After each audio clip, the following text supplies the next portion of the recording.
Hi, everybody. My name is Elisa Kirchhofer. I am the marketing director with Idioma Education Consulting. Super excited that you guys are here. We're really happy to be partnering with InGenius Prep to be able to bring this webinar to our teaching community. I think if some of you are in the same boat I am this fall, getting ready to once again dig into writing our letters of recommendation, having some guidance around that from the other side, the guys who actually are doing the reading, I think is going to be really valuable. So hope you enjoy. Feel free to use the question and answer chat. And thank you so much for hosting.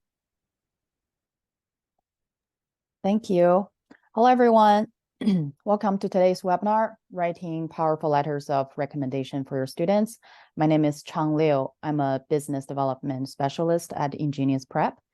Thank you, everyone, for joining us today, and a special thank you to Idioma for partnering with InGenius Prep in helping students.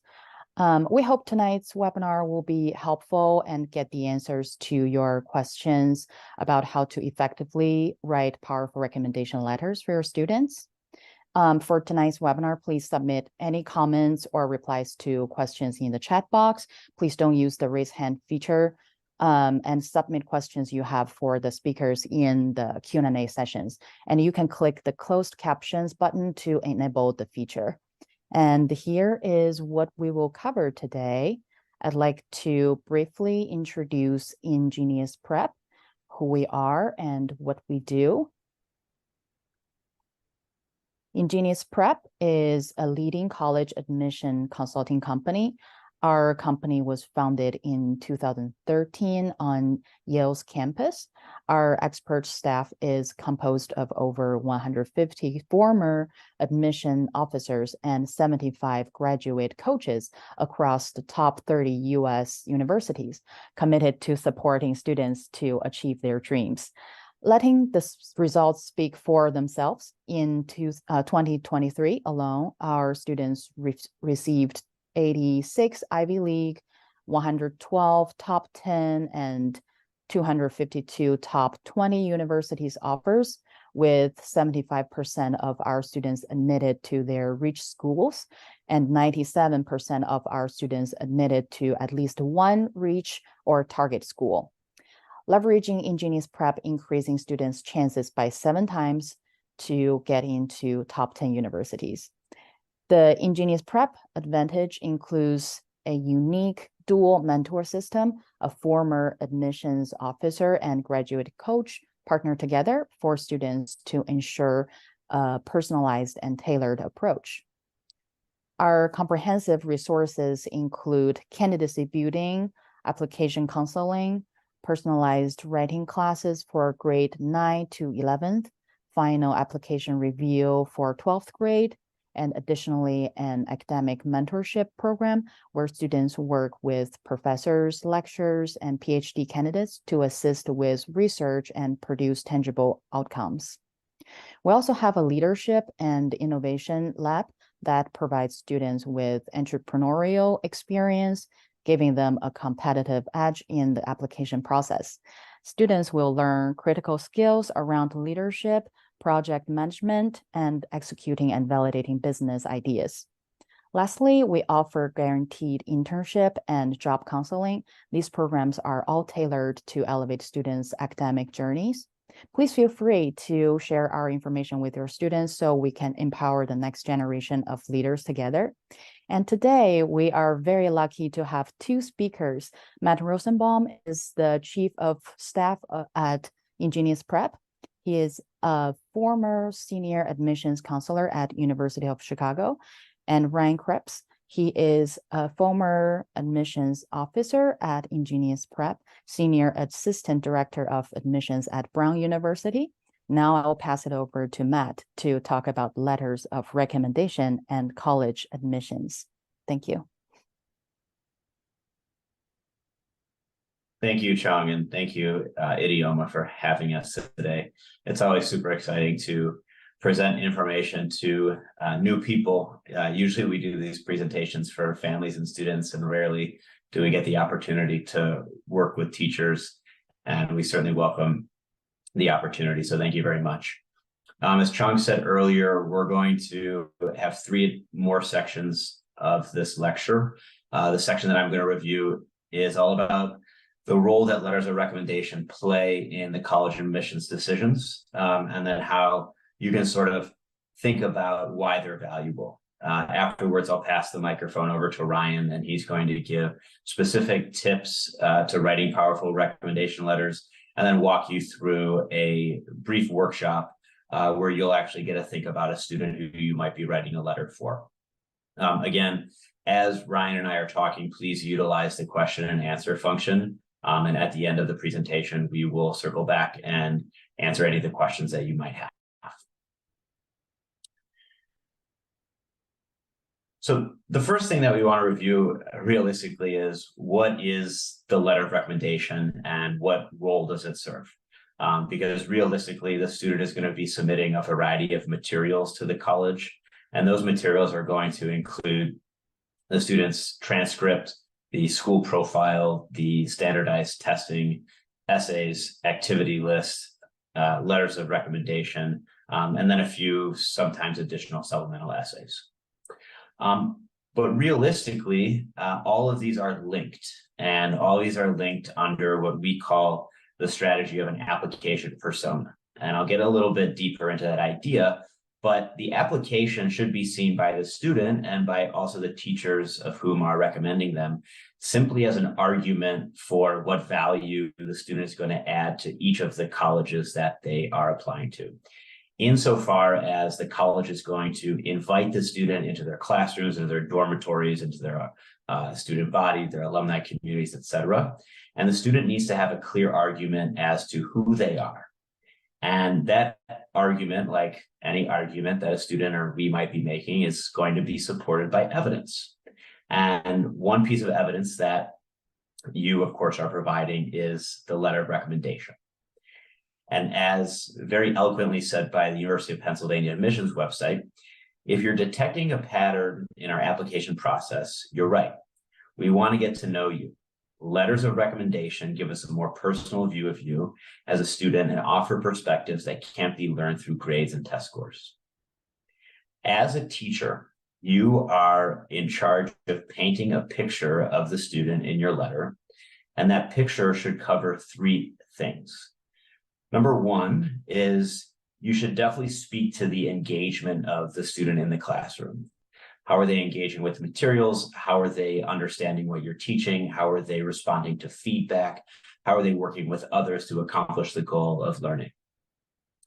Number 2 is you should paint a better overall picture of the student and the impact that they have on campus.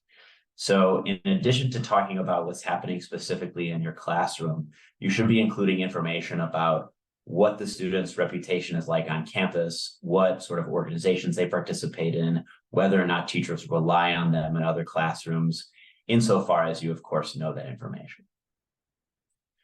The third responsibility is to contextualize the application materials as a whole. And this is probably the trickiest part, because many of you might be thinking, well, I'm only limited to information that the student gives me in my classroom. We'll be talking about this a little bit later, but realistically, you should be asking, and the student should be willingly offering more information about what they're communicating with the colleges, so that your letter of recommendation can support their argument that they're making to the most honest and the best of their ability. Other contextualization can be things like addressing any concerns that you have about them in the classroom, addressing any challenges that you have seen them face or overcome, anything like that. But again, 3 points: speak to the engagement in the classroom, speak to the overall picture of them on campus, and then if possible, contextualize the other application materials to the extent of which you know about them. Most colleges, particularly the sort of highly selective and selective institutions. So for the purpose of this conversation, let's say the top 50 US News and World Report colleges in the United States. Most of those schools will require 2 letters of recommendation. One of those letters should be from a STEM subject, and then one of those letters should be from a teacher that taught the student in a social science or humanities course.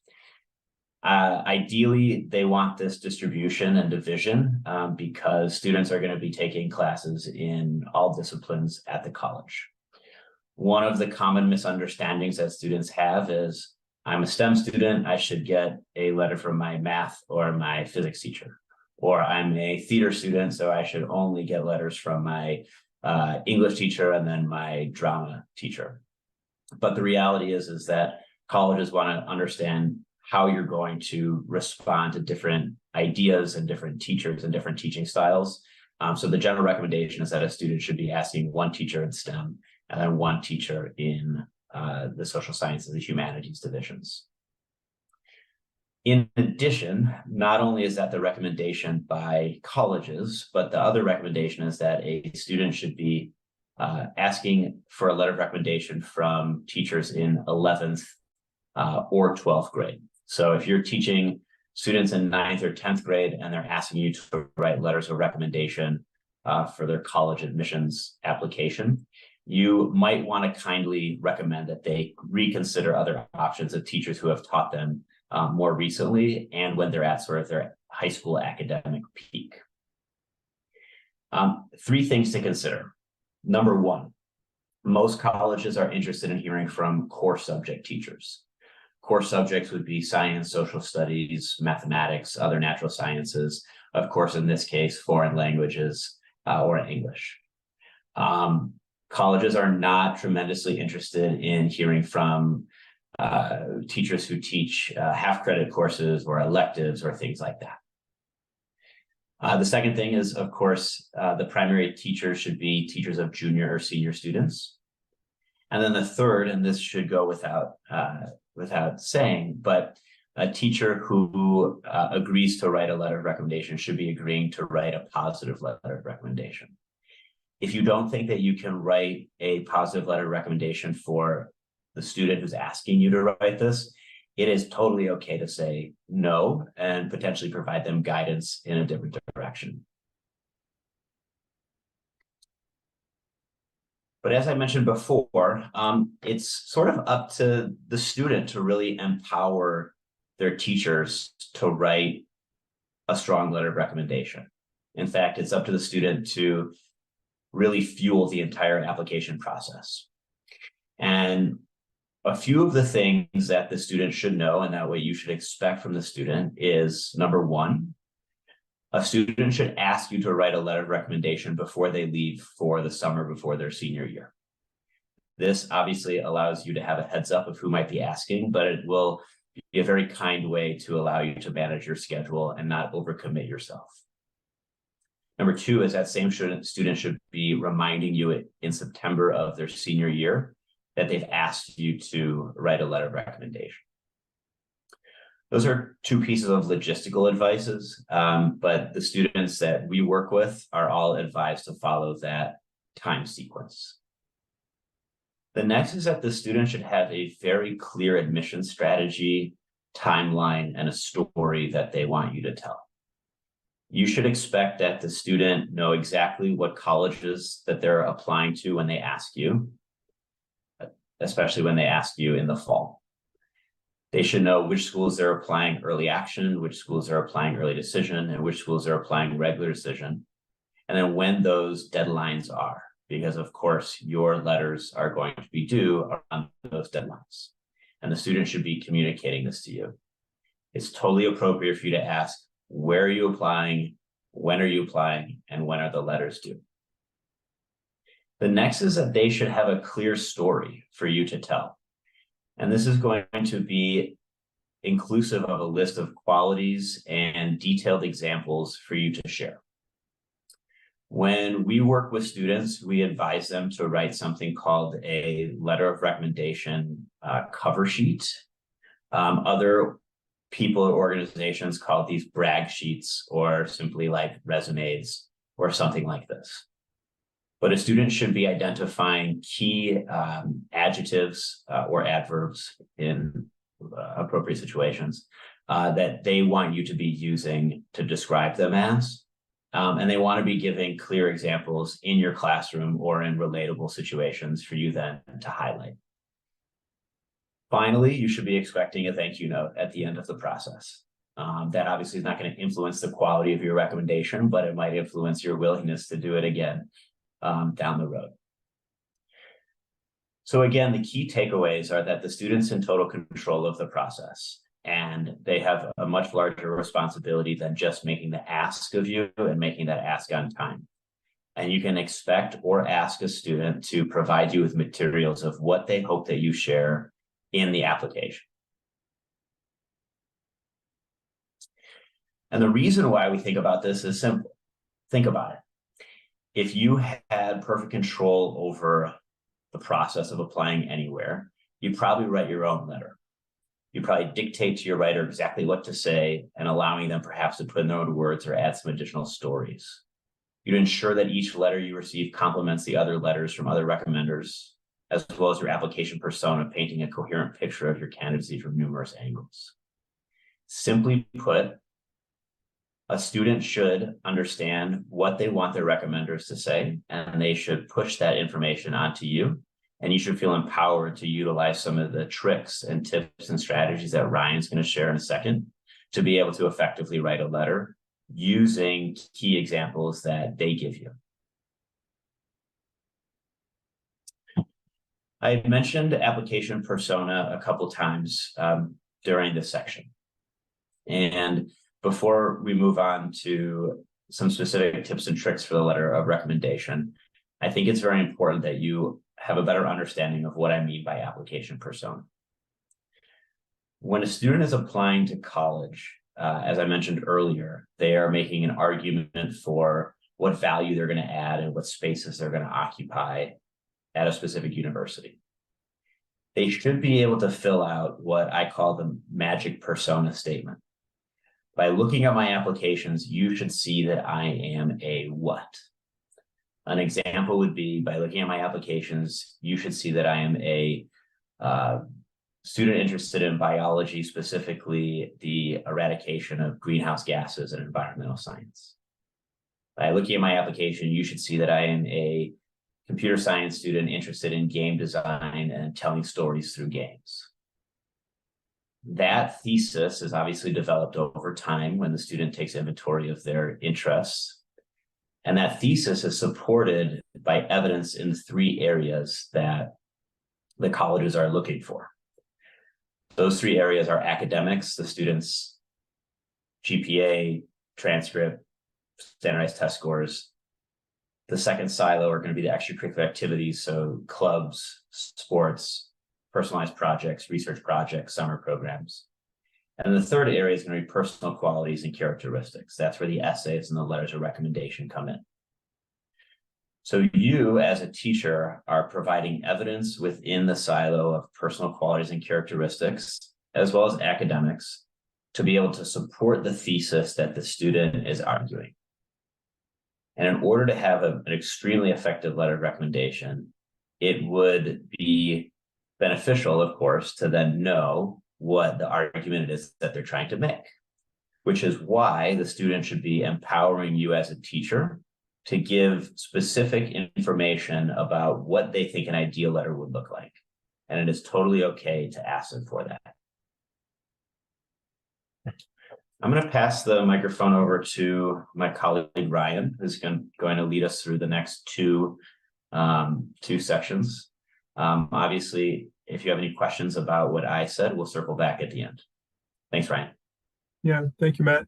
And thank you all for being here. It's great to see that teachers are coming out hoping to improve the way that you represent your students in the admission process. During my time at Brown, we loved reading the recommendation letters because it was the one part that the only way students could control was showing up every day and being great students. So we really trusted you as colleagues on the other side of the desk to give us real insight into who these students were and to see whether they would be a good fit for our campus and community. So thank you for the work that you've done, and thank you in advance for all the work that you'll continue to do.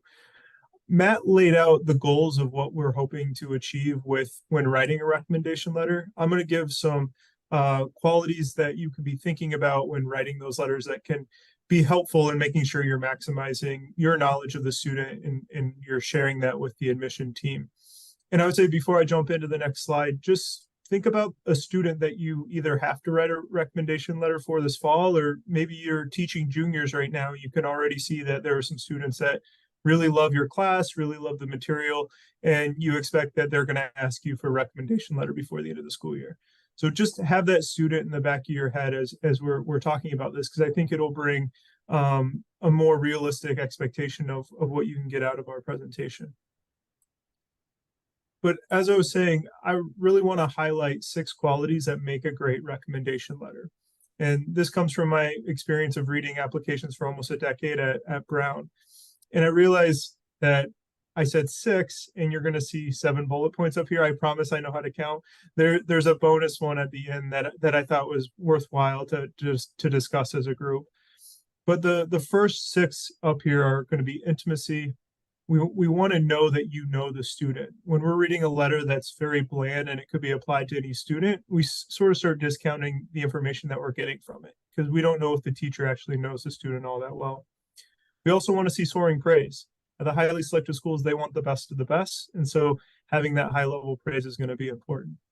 But that praise has to be backed up with concrete details. So when you think about praising a student, think about, well, what are those things that they've done that have brought that praise? And these letters aren't supposed to be short. If it's just a paragraph, we know that you really don't like them, even though you may not say it. We can read between the lines. So it's important that you write at least a full page, and sometimes even 2 if you have enough examples and experience with the student. Comparative praise is great, and I'll give some examples of that here in a second. And just seeing the confidence that you have in the student to know that they'll be successful, especially at the most rigorous schools in the country. And then the bonus thing that I want to cover is if the student has any concerns, whether that's on the academic or personal side, especially if they bring it up with you as a way to address the situation in their application, that can be a really strategic move, and they're putting a lot of trust in you. So I want to talk about that a little bit in this presentation as well. But for some of the examples, so with intimacy, like I said, we want to hear from people that actually know the students. It's in part why we're asking for recommendations from 11th or 12th grade, because those are the teachers that know the students most recently. And as Matt said, you know the students at the peak of their academic experience in high school. And so when we read in a letter that Amy is a brilliant student, we're excited, right? Amy's smart. That's somebody that we'd want on our campus. But when we can read that Amy is the kind of student that makes me grateful I went into this profession, that's a whole different way of showing your understanding of this level of student. It shows more of a connection there. That you believe that this student's a gift to educators, and we would write probably in the file, our faculty will love her. And that can be a great push in the admission conversation when deciding whether or not to admit a student. So adding those personal details can be really helpful. In one letter of recommendation a few years ago that I read, the teacher was out on sick leave for a while. And this one student that she was writing for was the only student to send a get well card. And so little things like that, if students are doing things like that, it may not be totally related to the academic experience, but that can make a student stick out. And most of these highly selective colleges are going to be residential communities. So those personal qualities that make a student a great community member are things that are really good to add into these letters of recommendation. Now, we want students that are the best, as I said before, so that soaring praise is going to be important. Where has the student been exceptional? And at the highly selective schools, they really do have to be exceptional. Good does not get the job done. And so we expect recommenders to be excited, to gush, as we say here on the slide, about how amazing these students are. This isn't the time to hold back in your praise, but it's important that you contextualize it. So this student may not be the best student ever, but maybe they're the best student at a particular concept that you've ever seen. And that sort of praise can show where they might contribute to the academic community at the university that's reviewing their letter of their application. Now, with that said, you need to have details that back it up. And I was sort of moving in that direction already. You may have the best student ever, but you may have the best student ever at calculus. And by pointing to concrete details of where the student has excelled, where they've contributed to your classroom or to the greater school community. That gives us as admission officers going into a committee more details in advocating for that student. So if we say the student is great, the committee often comes back as, well, what have they done? What are they going to do at our university? And by hearing from the teachers, that's always really helpful because we can say this person really knows them. Here's where they really stick out. And so if you have a detailed story, the moments of memorable praise, these are great things to include in a letter. And many 11th grade teachers that I've talked to over the years, they'll actually keep little notes or files on students that they expect to write recommendation letters for, so that when they do a presentation in the history class or they write an amazing paper in English, they'll actually take some of the feedback they have from the grading of those assignments and put it into a Word doc, just so that they can add that into their recommendation letters. And when you start doing that, your letters get a little longer. So you're not going to have a letter that's less than 3/4 of a page in length. And it may go on to a second page. That's okay. Now, if you're writing 5-page letters, that might be a little excessive, but if you're categorizing and classifying the student with these detailed accounts, you're going to stretch that letter out a little bit. So no more than 2 pages is necessary, but you want to make sure that you're doing that giving that student a fair shake. And if they are that impressive or you want to add more stories, then that would be fine. The last 2 things that I wanted to share here, and I've used these phrases a few times already about the best or the best ever or the best at a particular thing. That comparative praise is really helpful. A lot of admission officers will read for the same school or the same region for many years in a row. For all 10 years that I read in college admissions, I read for the city of Chicago. So I actually never met some of the teachers there, but got to know them really well because they would write letters year in, year out for students. And I could tell by their letters where the students really stood out. I also knew that some teachers gave a lot of high praise year after year, and I had to sort of discount that as I was going through their letters. But as one Harvard admission officer had written, Harvard, we want the best. We only want the best, and we want your recommenders to say that. If your recommender says this is the best student I have ever had, or simply just one of the best, that's something that they take very seriously. I know that one of the things that I would always highlight in recommendation letters is when a teacher would say this is a once in a career kind of student or a once in a decade kind of student, because I knew it wasn't somebody that was going to come around too often. And so if you know that a school well, a student's a good fit for them, and you know that they're pretty exceptional of all the students that may have applied to that school over the number of years that you've been teaching, make sure you highlight that, bring that out in your letter so that they know you think so highly of this student. And then that comes with the confidence piece too. So a recommender needs to have that excitement for the student. Everyone is sort of required to write recommendation letters at some schools. And you can tell that when you're reading a letter that a student is just asked an 11th grade English teacher because they felt like they needed to ask an 11th grade English teacher.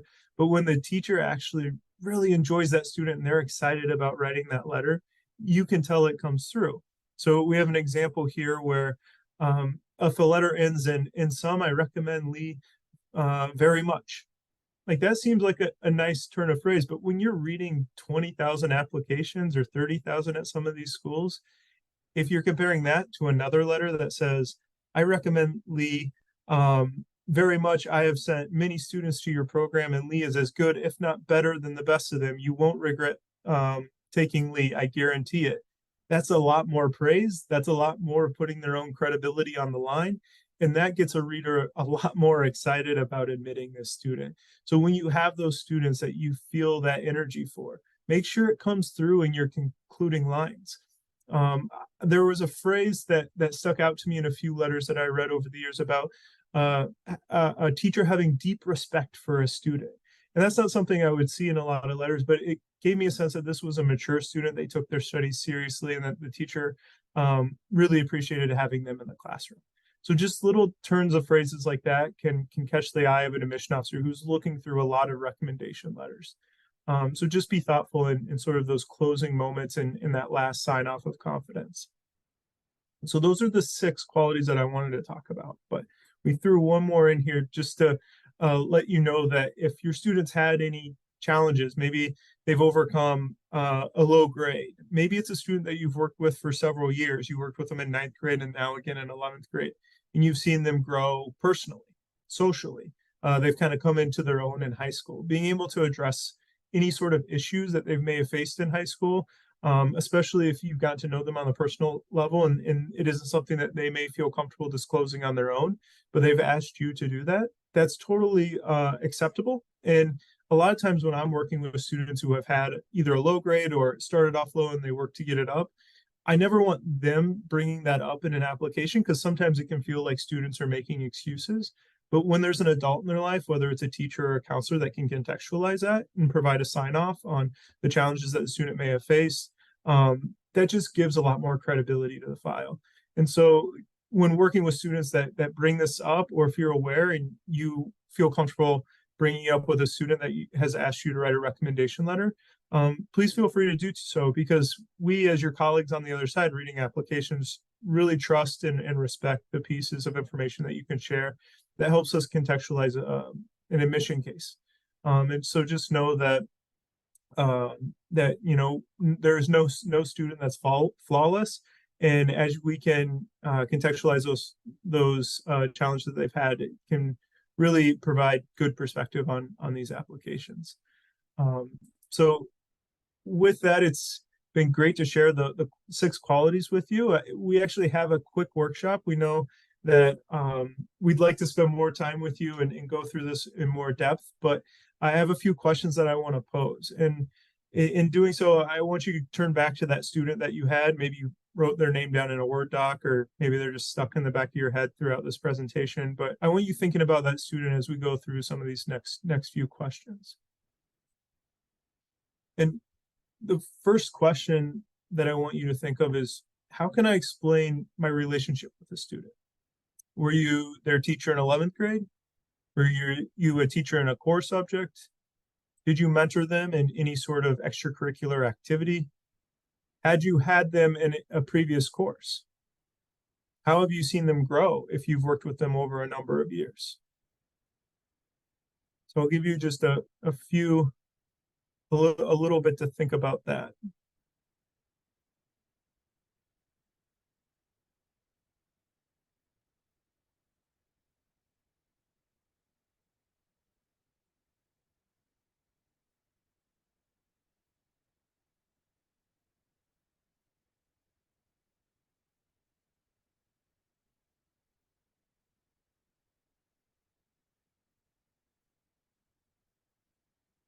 So hopefully that question was relatively easy for you to think of, especially if this is a student you've already started to write a recommendation letter for.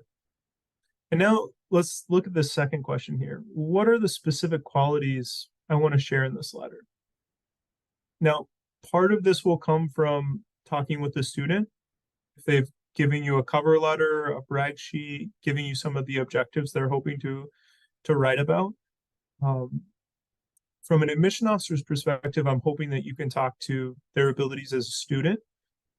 So depending on your course, it may be talking more about their writing ability, their presentation skills, maybe their quantitative skills. How are they in labs? How are they as a classmate? If you've worked with them in a club outside of your classroom, how are they in terms of leadership? Do they have a competitive edge if you're part of a competitive club or organization? What's been their impact on your community, both your school and the greater community outside of your school?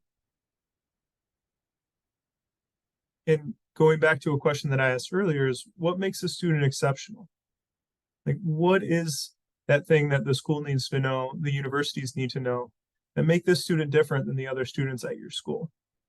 And maybe that it's just different in this year's class, or maybe it's different in all the students that you've ever worked with.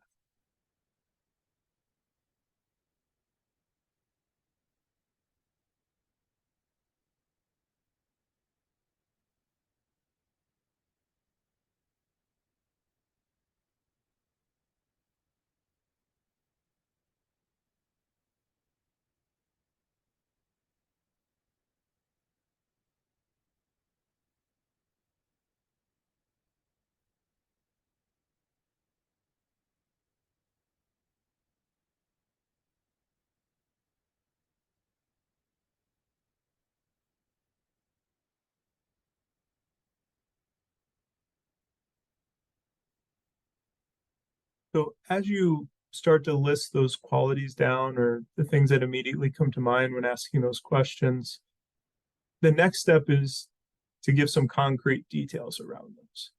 So if this student is the best ever at giving group presentations, what was a group presentation that they've given in one of your classes?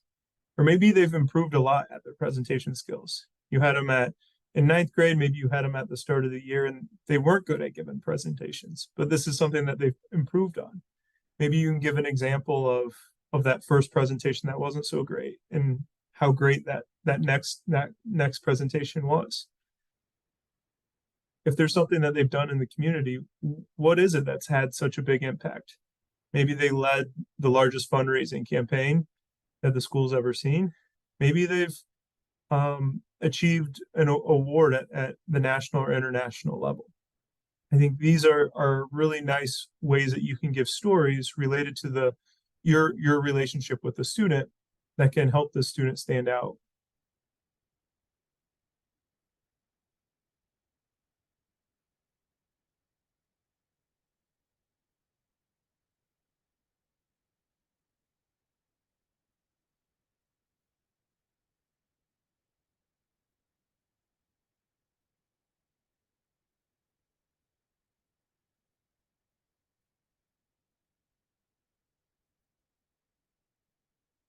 And then when reflecting on those stories and thinking about the qualities that you're hoping to represent in the student, try to compare the student to the other students that you have this year, maybe in the same class, maybe in the same graduation cohort, or maybe throughout your career. Where does the student fall? Where are they the best? Like I said, maybe they're just overall one of the best students you've ever had, or maybe they're the best writer. And you have great examples of that in the writing that they've submitted for your course. Maybe they've won a national award for writing, or maybe they're the editor of the newspaper. All of this starts to come together and support your praise as one of the top students. And when comparing this student to other students, it can be a great way to open a letter. That Johnny is one of the best students I've ever worked with in my career. That sets the tone. It can also be a great way to wrap up the letter. There's no better student that I've ever worked with than Johnny, and he has my highest recommendation. So know that you can start or end or bookend your recommendation letters with this comparative praise. It'll be the first thing that a reader will see. It'll be the last thing that they read in your letter. And then the last thing that I'd want you to think about, and you can do this for every student before writing your recommendation letters, just running through this quick exercise. But think about what are those details that the student's contributions to the classroom and the community that you can share, that you have personal insight of. So when students are asking for recommendations, they'll ask for two different types. They'll ask for a counselor letter, which I like to think of as a floodlight. It kind of shines a whole light on who they've been over the 4 years of high school. And they'll also ask for teacher recommendations. And the teacher recommendations, the ones that you're writing, I really see as the spotlight, where it focuses in on that single student, where we're getting all the information about a particular class or subject area. And so your detailed insight into how a student handled the class dissections, or maybe it was how they handled their first document analysis in a history class, that can all be really great information. So think about what are you uniquely positioned to comment on? And that's what we want to see in these letters. So I know this was quick. I hope you were able to maybe take a screen grab of these slides so that when you're writing your recommendation letters either this fall or next year, you can be thinking about these questions before you start the writing process. But again, I want to say thank you so much for the work that you've done and the work that you continue to do. I know the students really appreciate it, whether or not you get that thank you letter or not. And I know that your colleagues on the admission side really appreciate all the great work that you do and sharing this information with them. So with that said, I'm going to turn it back over to Matt, who's going to talk a little bit more about connecting with InGenius. Awesome. Thank you, Ryan. as Ryan mentioned, thank you for joining us. And of course, thank you for the work that you do. Obviously, we're on the same team, but potentially many miles away. As Chong mentioned earlier, our organization is called InGenius Prep. We work with students starting as early as 8th grade, helping them prepare for competitive college applications. If you would like direct access to our organization, you can work with Chong to achieve that. You can email her either at chong.lu@ingeniusprep.com, or if you have WeChat, you can add her on WeChat through the QR code. We will also be working with Idioma throughout the year, putting on a few more professional development programs like this. If you have a particular interest in learning more about a specific area related to college admissions, that could be essay writing, that could be summer programs, that could be developing the application persona. All of those are areas that we consider ourselves experts in. So we'd be happy to facilitate a training session really around many different topics. So you can communicate that with Idioma Consulting, please. In addition, you can connect with InGenius Prep through a variety of ways. We have real student case studies on our website, so you can visit www.ingeniusprep.com. We also have a wonderful podcast that you can access on Apple Music or Spotify called Inside the Admissions Office. Actually, Ryan gave a really nice podcast episode about 2 weeks ago related to medical school, or the BSMD program, excuse me. So that's a direct admit MD program. We also have a blog on our website, and then we also host a variety of free webinars. If you have any questions about that, or about how to, again, connect with us, please do email chong.lu@ingeniusprep.com, or you can connect with her on WeChat through the QR code. Thank you for attending, and we will answer any questions in the Q&A section that you might have.